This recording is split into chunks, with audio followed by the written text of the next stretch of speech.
आचार्य श्री नमोस्तु। शकुंतला जैन शाहदरा दिल्ली से प्रश्न कर रही हैं कि मैं बच्चों को मंदिर जाने के लिए प्रेरणा देना चाहती हूँ, परंतु वो जाते नहीं हैं। उनको कैसे सरल तरीके से समझाया जाए, उनकी अनुमोदना की जाए, जिससे वो मंदिर जाने लगें। कृपया समाधान कीजिए। आचार्यों ने इसके लिए बहुत सारी बातें कही हैं कि जब गीली मिट्टी होती है तो हम उसे जिस प्रकार रूप देना चाहें वो उस रूप में ढल जाते हैं। इसी प्रकार बचपन में हम जिस प्रकार से उनको ढालना चाहें वो बच्चे उस रूप ढल जाते हैं। लेकिन जब मिट्टी टाइट हो जाती है और कठोरता को धारण कर लेती है तो हम उससे आकार नहीं दे पाते हैं। तो अच्छी बात है हम बचपन में ही सबसे पहले बच्चों को धर्म ध्यान दें। सबसे पहले ये ध्यान रखना हम भी स्वयं आचरणवान बने और फिर हम बच्चों को आचरण सिखाएं। यदि हमारे आचरण सही हैं तो हमारा परिवार भी आचरणवान बनता है। बहुत सारे लोग हैं जिन्होंने अपने घर के नियम बना रखे हैं, कायदे कानून बना रखे हैं। प्रतिदिन दर्शन करना जरूरी है, स्वाध्याय करना जरूरी है। यदि ये नहीं कर सकते हो तो आप हमारे घर में रहने के लायक भी नहीं हो। इस प्रकार से बहुत कठोर बनना पड़ता है, मोह का त्याग करना पड़ता है, राग का त्याग करना पड़ता है, तब जाके कहीं हमारे द्वारा कहने का असर पड़ता है। कठोर नहीं बनेंगे तो वो किसी प्रकार से मंदिर आदि के उनके भाव नहीं होते हैं। आपको जाना ही पड़ेगा। ध्यान रखना, जो हमारे नहीं हैं हम उनसे सिर्फ निवेदन कर सकते हैं, पर जो हमारे हैं हम उनके आश्रयवान हैं। जो हमारे, उनसे निवेदन नहीं, उनसे आप जबरदस्ती भी कर सकते हैं। क्यों? क्योंकि आपके अंदर अकल्याण की भावना नहीं है, कल्याण की भावना है। अहित की भावना नहीं है, हित की भावना है। और हित के लिए आश्रयवान लोगों से यदि जबरदस्ती भी किया जाए, आपको जाना है, नहीं जाएंगे तो ठीक नहीं होगा, ऐसे आप डांट भी सकते हैं, आप उनसे मौन भी हो सकते हैं, आप उनको अलग भी कर सकते हैं। यदि आपको रहना है हमारे साथ तो आपको करना पड़ेगा, मंदिर जाना पड़ेगा, स्वाध्याय करना पड़ेगा, गुरु दर्शन करना पड़ेगा। इस प्रकार से भी आप उनको डांट फटकार के भी कर सकते हैं। और दूसरी बात, अपने आचरण से, अपने व्रतों के प्रभाव से, आचार्यों ने कहा है कि व्रतों के प्रभाव से भी प्रभावना होती है। पुरुषार्थ सिद्धि उपाय में लिखा हुआ है कि व्रत, दान, पूजा, तप आदि के माध्यम से भी धर्म की प्रभावना होती है। आप व्रती बनिए, आप स्वयं तपस्वी बनिए, आप त्यागी जैसे बनिए, फिर देखना आपके एक शब्द कहने का कितना फर्क पड़ता है।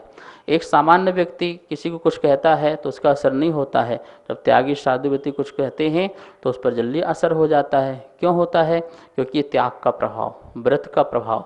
यदि आपका बोलचाल अच्छा है, आपका संयम अच्छा है, आपका जीवन बहुत अच्छा है।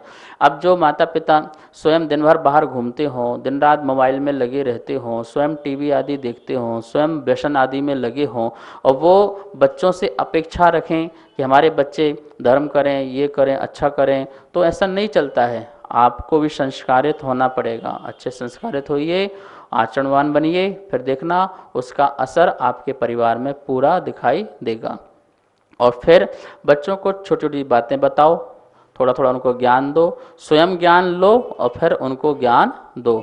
और मैं कहता हूँ सबसे अच्छा सुधारने का बच्चे को मौका सबसे अच्छा यही है कि आप बचपन से ही बच्चों को गुरुओं से ज़रूर जोड़ें, क्योंकि गुरुओं की संगति से बच्चे संस्कारित रहते हैं, गुणवान बनते हैं, होनहार बनते हैं और उनको सही दिशा भी मिलती है।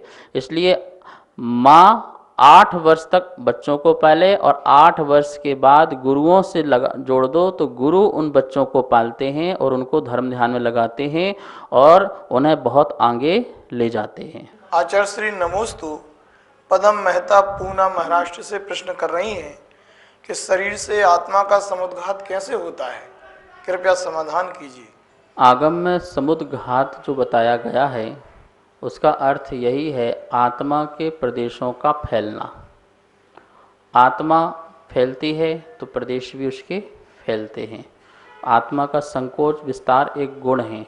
ध्यान रखना, प्रदेशों का संकोच विस्तार गुण नहीं है, आत्मा का ये गुण है संकोच और विस्तार। आत्मा जब संकोच और विस्तार रूप होती है तो प्रदेशों का भी संकोच और विस्तार, मतलब प्रदेशों का भी आपस में फैलना होता है या सिकुड़ना होता है। प्रदेश मतलब सिकुड़ने का मतलब प्रदेश का सिकुड़ना नहीं, प्रदेश का एक दूसरे में समाना जाना होता है।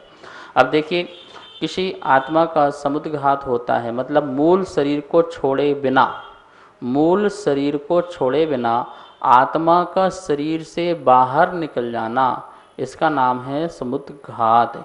ये कई प्रसंगों में होता है, जैसे केवलियों का भी होता है, वेदना होने में भी होता है, कषाय तीव्र हो तब भी आत्मा बाहर निकलती है, या किसी का मरण हो तो उस समय भी मरण के पहले आत्मा का बाहर निकलना और जहाँ जन्म होना वहाँ स्पर्श होकर के आना।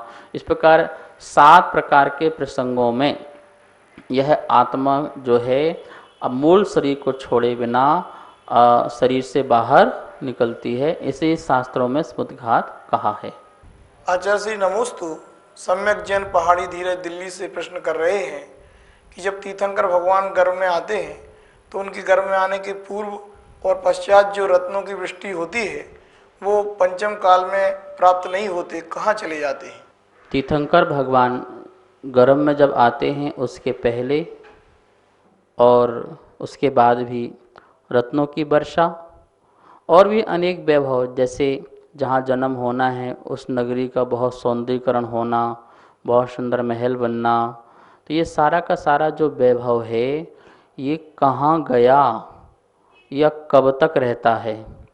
देखिए, ये सारा का सारा वैभव जब तक तीर्थंकर हैं तब तक रहता है। जैसे ही इनका मोक्ष होता है सारा का सारा वैभव भी क्या हो जाता है? समाप्त हो जाता है।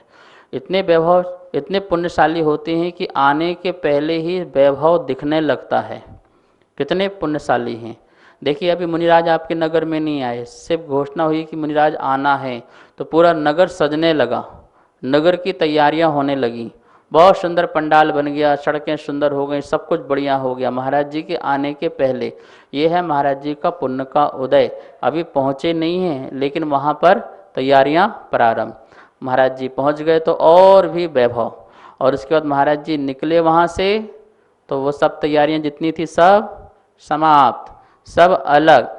ऐसे ही तीर्थंकरों का है कि आने के पहले इतना पुण्य का उनका उदय चालू हो जाता है कि रत्नों की वर्षा, नगरियों की रचना और बहुत सौंदर्यीकरण सब चालू हो जाता है।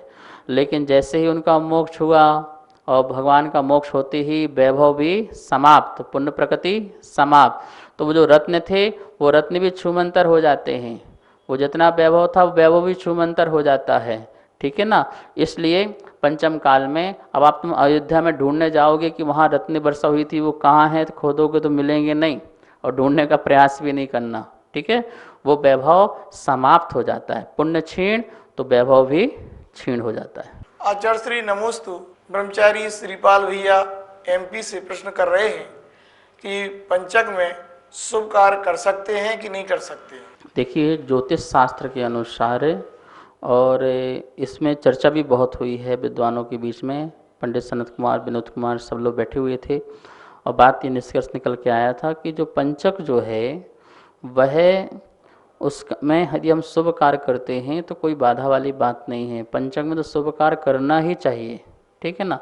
पंचक सिर्फ किसके लिए है कि जैसे किसी की मृत्यु हो जाए तो वो पंचक में हो तो उसका निवारण करने के लिए ये बात ध्यान रखना। पंचक में मृत्यु हो जाए तो यदि हमने उसका निवारण नहीं किया तांत्रिक रूप से तो उस घर में या उनके परिवार में और भी डेथ आदि होती रहती हैं।